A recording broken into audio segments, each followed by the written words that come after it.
Kita akan lanjut pembelajaran inovatif.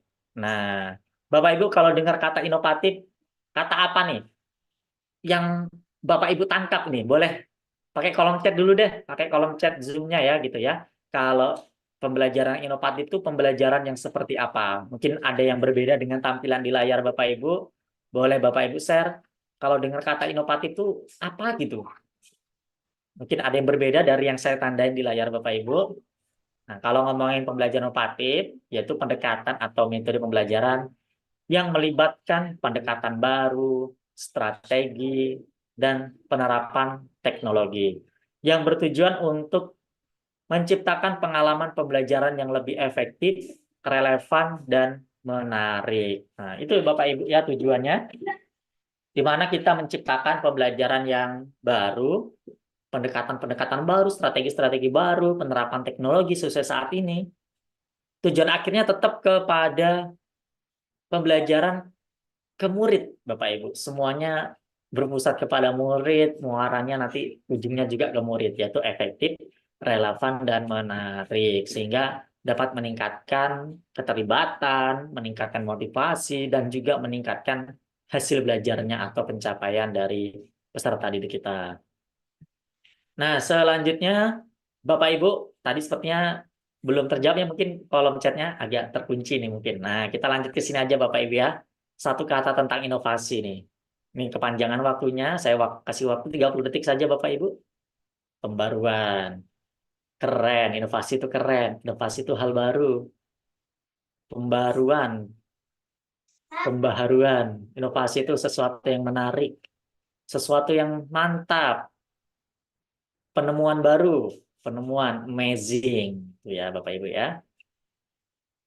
Nah, sambil nunggu ini, tentunya inovasi itu nggak pernah berhenti, Bapak Ibu ya, selalu berkembang. Mungkin kalau kita di dunia pendidikan, kita melakukan inovasi besar-besar itu ketika datangnya pandemi kemarin, Bapak Ibu. Itu luar biasa, sesuatu disrupsi, tapi ada dampak positifnya. Walaupun ada dampak-dampak negatifnya, namun dampak positifnya pembaruan inovasi-inovasi di dunia pendidikan itu sangat langsung naik berapa tingkat lah kalau bisa dibilang ya Bapak Ibu ya. Nah, tentunya kalau melihat tentang inovasi itu ada namanya difusi inovasi.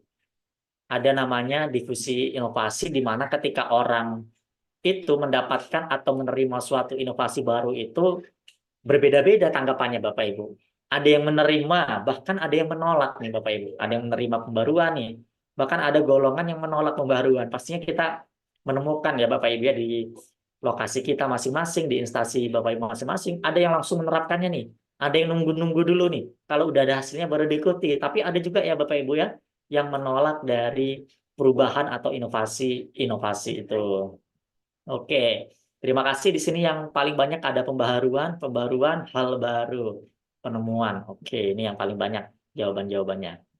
Modifikasi lebih baik. Terima kasih Bapak Ibu semuanya atas partisipasinya di kegiatan ini atau di presentasi ini. Kita akan lanjut ke slide selanjutnya Bapak Ibu ya. Mohon maaf bagi Bapak Ibu yang belum sempat menjawab. Nah, bagaimana Bapak Ibu pembelajaran inovatif itu penting nggak sih gitu kan? Sangat penting sekali Bapak Ibu ya, yaitu persiapkan untuk dunia yang selalu berubah. Nah, kita itu mempersiapkan anak-anak didik kita itu bukan untuk masa sekarang, tapi untuk masa depan gitu ya. Kita bisa memprediksi saja, kita nggak tahu apa yang bakal terjadi, tapi kita bisa memprediksi berapa tahun kemudian ini nih yang harus mereka lakukan. Nah, kondisinya seperti ini, kondisinya seperti ini. Lalu keterampilan-keterampilan abad 21 nih Bapak Ibu ya harus dimiliki oleh peserta didik kita. Ini sangat penting sekali. Lalu keterlibatan siswa yang lebih tinggi. Engagement dalam pembelajaran ini merupakan salah satu hal yang sangat penting. Nah, pastinya Bapak Ibu dalam proses pembelajaran, kalau kita ngajarnya biasa-biasa saja, keterlibatannya pasti sangat minim nggak Bapak Ibu ya dalam kelas. Mungkin yang aktif yang bisa terlibat dalam proses pembelajaran satu dua orang aja, orang-orang itu saja. Gimana dengan yang nggak pernah terlibat? Nah, ini strategi kita, gimana caranya melaksanakan pembelajaran seperti itu. Nah, dengan presentasi ini tadi contohnya Bapak Ibu bisa terlibat ya dalam pembelajaran, dalam presentasi yang saya lakukan Bapak Ibu bisa menjawab, Bapak Ibu bisa memberikan informasi-informasi. Nah, itu salah satu strateginya yang bisa kita lakukan.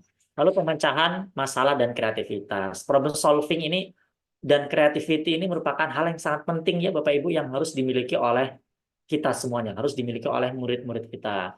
Nah, apalagi dalam dunia kerja dan lain sebagainya. Ini problem solving ini sangat penting sekali.